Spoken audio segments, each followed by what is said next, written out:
So I said reading Quran and doing Isaal-e-sawaab for a deceased person is not bid'ah. It's in the Quran, it's in the Hadith. Rasulullah sallallahu alayhi wa sallam said regarding Surah Yasin Sharif, Man likulli shay'in qalbun wa qalbul Quran Yasin.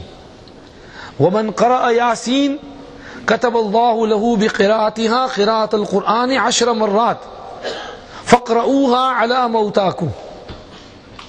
Everything has a heart, and the heart of Quran is Yasin. And whosoever reads Yasin, Allah gives him sawab of reading the Quran 10 times. Therefore, read it upon your deceased. So reading Yasin upon the deceased is not bid'ah. Rasulullah said it. فَقْرَؤُوهَا عَلَى مَوْتَاكُمْ. Those who are dying and those who have died, read on both of them. Mawtakum includes both of them. Rasulullah sallallahu alayhi wa sallam said in one hadith, whosoever goes in the graveyard and recites Qul huwallahu ahad 11 times and sends the sawab to those who are buried in that graveyard, then he will get hasana equivalent to all those who are buried in that graveyard. Allah will give him hasana and sawab for all those who are. He will distribute the sawab to all of them. Rasulullah sallallahu alayhi wa sallam said in the hadith of Bayhaqi, Mal mayyit fi qabrihi illa kal ghariq al mutaghawwis yantadhiru da'watan talhaquhu min abin aw ummin aw akhin aw sadiqin wa inna Allah la yudkhilu ala al amwat min du'a al ahya amsal al jibal. The condition of a dead person in his grave is like a drowning person who is trying to hold on to anything he can. He's waiting, he's looking for something. So that mayyit is also looking for something. He's waiting for any dua which can come to him from his mother or father or friend or son or daughter. And when you send something, the malaika take it in trays and offer it to that deceased person. So and so has sent this much for you. Imam Shafi'i rahmatullahi alayhi was of the opinion that thawab of ibadat-e maliyah reaches the deceased, but not of ibadat-e badaniyah. Ibadat-e maliyah like sadaqah, khairat, lillah, digging a well, or making a musafir khana or a masjid, or something that's got to do with wealth, freeing a slave. However, thawab of badani ibadat, like salah, like reciting Quran, like fasting, and like these ibadat badaniyah does not reach the mayyit. However, Imam Abu Hanifa and Imam Ahmad hold the view that both sawabs reach the mayyit, whether it's mali or badani, because it's like sending a gift, a present. I give you this pen as a gift, Jazakallah, thank you very much, it's a gift. So when you send sawab for that person, it's a gift you are sending. The malaika take it, so and so much sawab has been sent to you as a gift. They present it to the dead person, it's presented to him. This is the opinion of Imam Abu Hanifa and Imam Ahmad rahmatullahi alayhima. There is an author, Abu Abdullah al-Yamani al-Shafi'i, who wrote a very nice book of stories named Rawdur Riyahin.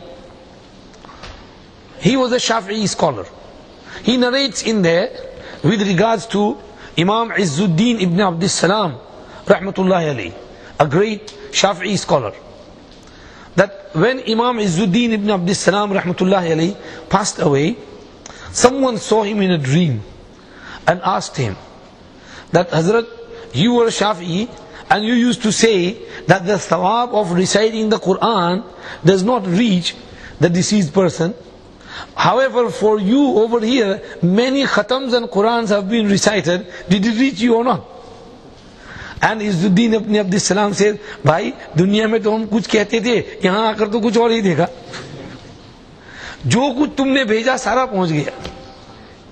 He said, we used to say something in the dunya according to our research, but after coming here, we found something else. Everything you sent has reached me. Imam Ibn Abi Dunya rahmatullahi alayhi writes in his Kitabul Manamat that this young man had a habit of going to the graveyard regularly, to his father's qabr. For some days he couldn't go. So he saw his father in the dream. And he said, dear son, why have you abandoned me? Why don't you come to my grave? So he said, Abbajan, do you know when I come to your grave? He said, yes. Every time you come and you cross that bridge and enter the graveyard, I am looking at you. And until you arrive at my grave, you sit down, you read the Quran. I feel really good, I feel nice. And then when you finish and you go, I keep looking at you while you reach that bridge. And when you cross the bridge, then you go out of my sight. So the deceased person knows who has come, what he is reciting, what he is sending for the deceased. These are dreams, but they might not be hujjat shar'iyya, but they can give some indication of something which is proven already by the Sharia. So, reading the Quran, doing Isaal-e-sawaab for the dead person is okay, there is no harm in there. This is the research of Imam Abu Hanifa and Imam Ahmad ibn Hanbal rahmatullahi alayhima, both of them. If someone says it doesn't reach, okay, no problem, you can have your opinion, we don't want to argue with you. But if we believe that yes, it's okay and we are reading it, then don't stop us. Let us read it. So, Quran is Quran, it should be recited. Of course, when someone dies, we get together, rather than talking and gossiping in that house, it's better to sit there and read the Quran and send the sawab for the deceased. And other than at other times as well, Quran should be recited at all times. Quran is a book to recite. It's Quran's haqq and right that it should be recited.